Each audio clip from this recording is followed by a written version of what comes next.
certo? Então, esses dois elétrons, eles só podem orbitar nesse espaço. Esses elétrons só podem orbitar nesse espaço. Os espaços intermediários, onde esses elétrons não estão, eu não posso ter elétrons aqui, certo? Eles podem assumir níveis discretos de energia. Esse nível aqui, onde está bem próximo, os elétrons não podem existir por causa desse fenômeno quântico que a gente chama de quantização de energia, onde dá os níveis exatos onde os elétrons podem existir, certo? E com isso, é uma teoria já muito bem fundamentada, certo? Só que Niels Bohr não sabia explicar necessariamente o processo de quantização de energia. Ele sabia que o átomo funcionava assim, os elétrons funcionavam assim, circundavam o átomo, o núcleo atômico desse jeito, só que não tinha necessariamente o porquê, porque a teoria quântica ainda nem tinha sido desenvolvida, certo? Mais tarde, Erwin Schrödinger chega aqui na parte quântica da história, certo? Na parte quântica de verdade. Aqui é o que a gente chama de mecânica quântica clássica. Aqui é o que a gente chama de mecânica quântica moderna ou contemporânea, gente, que é a teoria que a gente usa até hoje relacionada à mecânica quântica, certo? Então, o que acontece nesse modelo atômico aqui? Qual que é a diferença para o modelo atômico do Niels Bohr? Os elétrons, eles também possuem os níveis de energia que eu acabei de dizer para vocês, bem específicos onde eles podem existir, certo?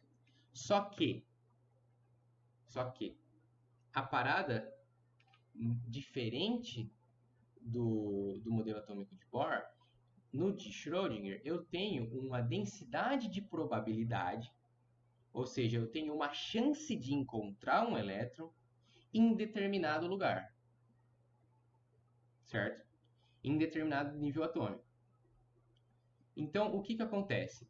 Eu vou ter a separação dos níveis atômicos, do mesmo jeito que acontece com o átomo de Bohr, só que eu tenho uma chance de encontrar o elétron lá, ou eu tenho uma chance de encontrar o elétron aqui, certo?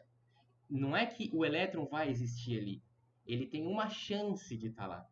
E é assim que ele orbita, ele está lá, ele está na ideia. A ideia de eletrosfera vem com a ideia quântica, certo?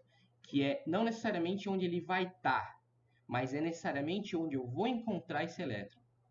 Eu tenho uma probabilidade de encontrar esse elétron em determinados níveis energéticos, certo? Então, como a gente pode representar isso? Olhando aqui para o meio mais didático, que é o átomo de Bohr, que a gente consegue visualizar melhor, aqui é a eletrosfera, certo? Onde eu tenho as minhas probabilidades de encontrar um elétron, mas a gente vai olhar para isso daqui e analisar um pouquinho melhor como se fosse esse modelo atômico aqui, certo? Então, como se eu tivesse as minhas nuvens eletrônicas referente a um determinado átomo. Aqui eu teria a probabilidade de encontrar dois elétrons, certo? Aqui eu teria a probabilidade de encontrar dois elétrons, só que eu nunca vou saber onde eles vão estar dentro dessa nuvem eletrônica aqui, tendo em vista que se fosse várias nuvens eletrônicas separadas por níveis, certo? Eu teria a chance de encontrar esses dois elétrons aqui, mas aqui eu teria a chance de encontrar muito mais elétrons, entendeu? Só que se eu determino onde ele está, eu não sei a velocidade dele. Ou se eu determino a velocidade dele, eu não sei necessariamente onde ele está na nuvem eletrônica, entendeu? Aí é que a gente chama de princípio da incerteza de Heisenberg, onde eu não sei a velocidade, mas sei a posição, ou sei exatamente onde ele está, mas acabo perdendo a precisão da sua velocidade. E são esses postulados que permeiam a teoria atômica, o modelo atômico de Schrödinger. Não é nada intuitivo, não é nada fácil, simples, só que é muito necessário para o entendimento da origem da matéria, da origem da eletricidade da matéria como a gente conhece, certo? Bom, vale a pena ressaltar também o nosso querido Robert Andrews Millikan, que foi o cara de verdade, porque ele foi o responsável por determinar a carga do elétron. 1,602, 176, 565 vezes 10 a menos 19 coulomb, certo? Outro fator também que ele conseguiu foi determinar a massa do elétron, a massa do próton e a relação massa-próton-elétron, que é de 1836, ou seja, o próton é 1836 vezes mais maçudo que o elétron, certo? E como que ele fez isso? Porra, Millikan foi genial, cara. Millikan foi genial.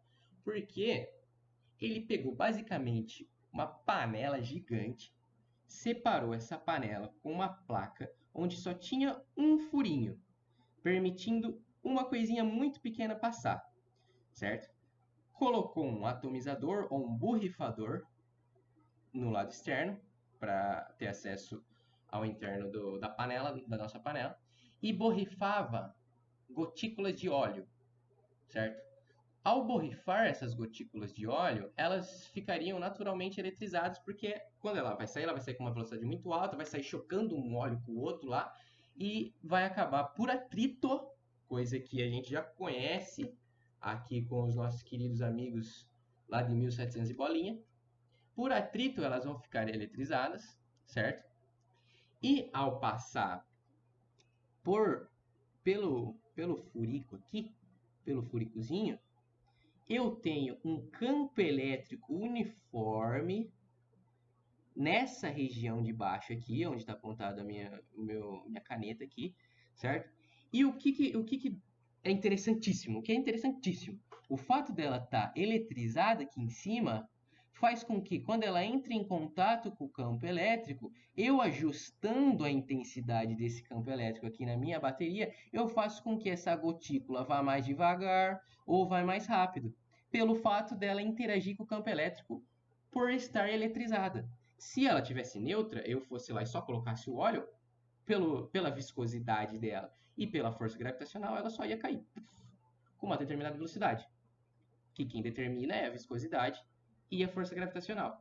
Só que quando ela cai aqui, pelo fato dela estar eletrizada, eu consigo controlar a velocidade mudando a intensidade do campo elétrico, certo? Porque aí como tem a interação de força elétrica, eu consigo fazer com que a força gravitacional e a força elétrica seja combatida com uma força elétrica aqui apontada para o sentido contrário. Então, ela escorrendo mais devagar, vamos dizer assim, eu consigo determinar a relação entre a sua massa, entre a sua viscosidade, entre a sua carga, principalmente, já que eu estou trabalhando com um campo elétrico uniforme, e consigo determinar, então, todas essas características. Extremamente importante. Bom, tendo em vista a importância e a origem da matéria da sua forma mais intrínseca, que seriam os modelos atômicos, ou seja, como que o fluxo de carga ou a transferência de carga através de materiais diferentes ocorre, a gente consegue entender o porquê desse tipo de eletrização, por exemplo, pelo fato da gente entender mais a fundo como que funciona os átomos em si, certo?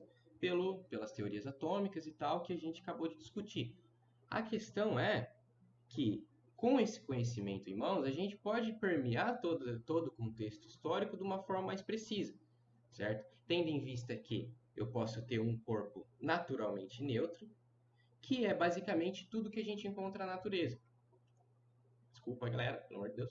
Que é basicamente tudo que a gente encontra na natureza. Tudo que está na tabela periódica, certo? Todos os elementos que constituem tudo que a gente conhece no universo, eles estão eletricamente neutros. Por quê? A quantidade de elétrons é a mesma que a quantidade de prótons do seu núcleo. Como a gente pode ver nesse gifzinho, eu tenho 2 prótons, 2 nêutrons, deixando tudo estável, e 2 elétrons. Então, a carga líquida desse material aqui, no caso é um átomo de hélio, por ter 2 prótons, ela é zero. Então, esse átomo em si, se entrar em contato com um campo elétrico, ele não vai sofrer nada. Não vai acontecer nada com ele.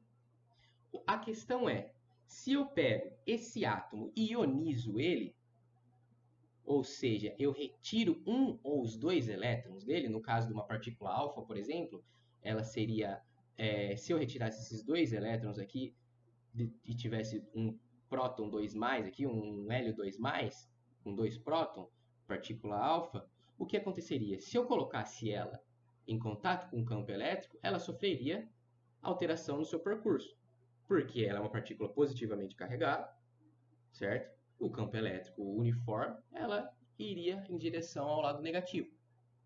Atração eletrostática, força eletrostática, certo? A gente ainda não falou de força e atração coulombiana, só que é basicamente isso que acontece. Então, naturalmente, todos os corpos na natureza são neutros, a não ser que a gente, exercendo uma força, retire esses elétrons e ionize o corpo. Bom, um corpo negativamente carregado é aquele que ganha elétrons, ou seja, aquele que a quantidade de elétrons supera a quantidade de prótons desse material, ou quantidade de carga. A gente pode falar, em vez de falar da forma mais intrínseca possível, que é o átomo, a gente pode falar de um corpo mesmo, de um corpo, uma esfera metálica, por exemplo. Uma esfera metálica carregada positivamente, negativamente, perdão, ela vai ter uma concentração de elétrons excedentes aos elétrons que já existem dos átomos de ferro ou do metal em si, certo? E tem essa quantidade excedente, o que torna ela um corpo carregado negativamente. Então, o número de prótons é menor que o número de elétrons, certo? E um corpo positivamente carregado é exatamente o oposto, pois ele perde elétrons. Então, diferente da esfera metálica, onde existia um excesso de elétrons para deixar ela negativamente carregada, nesse caso, uma esfera metálica positivamente carregada, ela vai ter uma quantidade de prótons muito maior que a quantidade de elétrons. Ou seja, se eu retirar esses elétrons excedentes e retirar elétrons dos átomos de ferro ou do metal em si que eu estou trabalhando, eu vou ter uma concentração de prótons muito maior. Então, a minha carga líquida ou carga total, carga global, vai ficar positiva. Por mais que eu ainda tenha elétrons lá dos átomos, eu não vou conseguir tirar todos os elétrons dos átomos, do ferro que eu tô, do metal que eu estou trabalhando, certo? Só que a quantidade de prótons acaba sendo maior. Isso faz com que o meu corpo fique carregado positivamente. E isso a gente pode fazer de diversas formas. Eu posso, lá como Tales de Mileto fazia, atritando lã com ambar, eu posso atritar a minha esfera metálica com alguma coisa mais eletronegativa, que vai roubar os elétrons desse meu metal, deixando a quantidade de prótons maior e ele positivamente carregado. Conceitos bastante simples, só que de extrema importância, e de extrema importância mesmo para a fixação, porque é o que constitui a origem elétrica dos materiais que eu conheço, certo? E também a gente precisa ter um foco muito grande em relação ao princípio de quantização de carga elétrica. Não é mais ou menos tem o mesmo conceito lá da quantização de energia, só que aquilo lá é um termo quântico, a gente nem vai chegar a discutir. Só que, na real, com teor de curiosidade, a gente pode discutir sim. Mas enfim, o principal motivo dessa aula é basicamente esse princípio, que é o princípio da quantização de carga elétrica, onde na natureza nada se cria, nada se perde, tudo se transforma. Uma frase extremamente importante, uma frase extremamente antiga também, do século XVIII, se eu não me engano, lá de Lavoisier, que era um químico que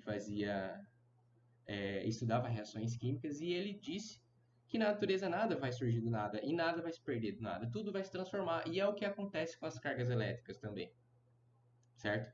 Porque o que acontece?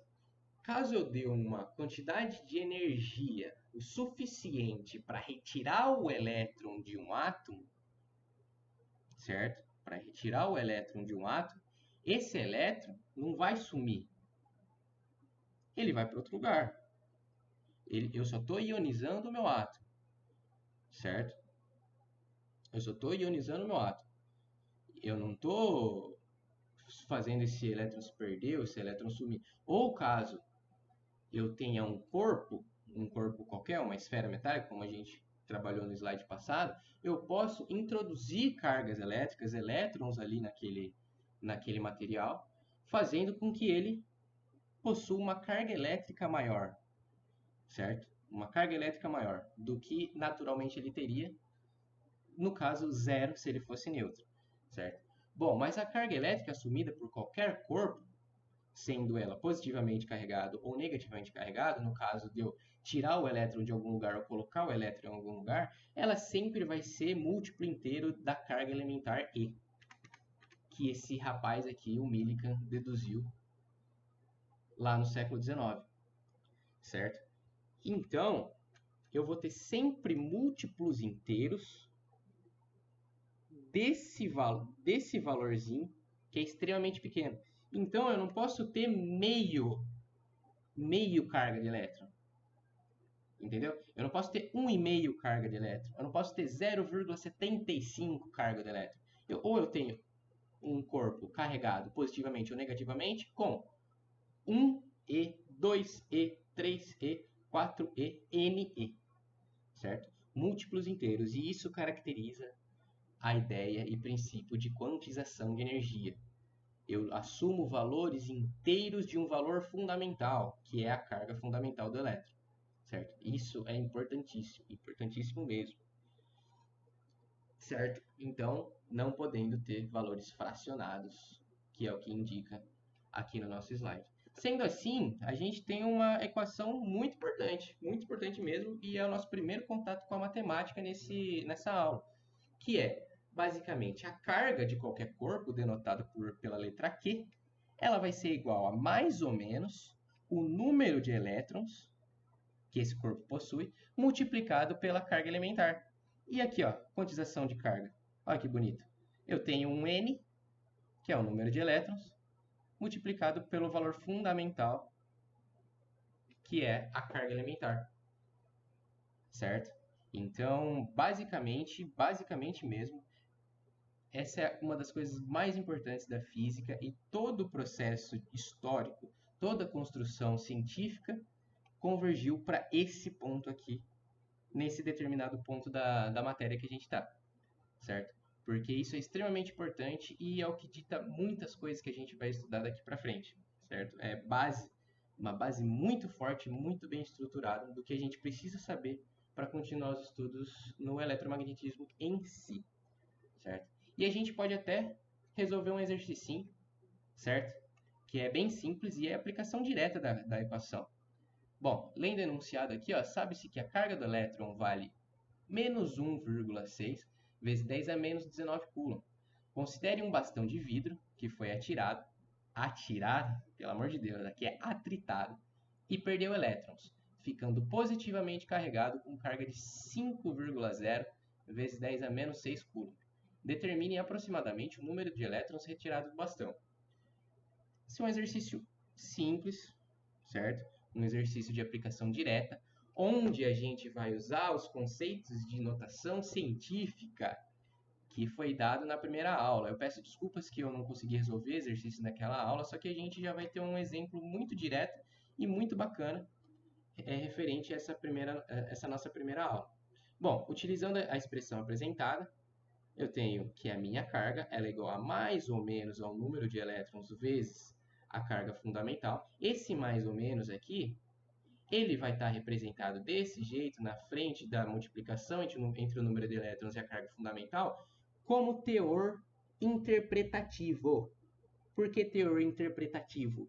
Porque eu posso ter uma carga positiva, no caso do exercício, ou uma carga negativa, certo? Só que número de elétrons é sempre positivo. Eu tenho as quantidades que eu tenho 5 laranjas. Não existe menos 5 laranjas, entendeu?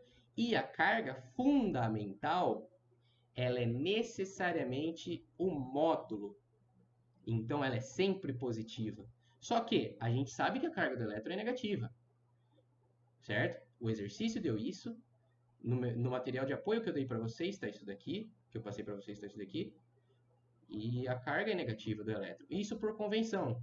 E a carga do próton, ela é positiva.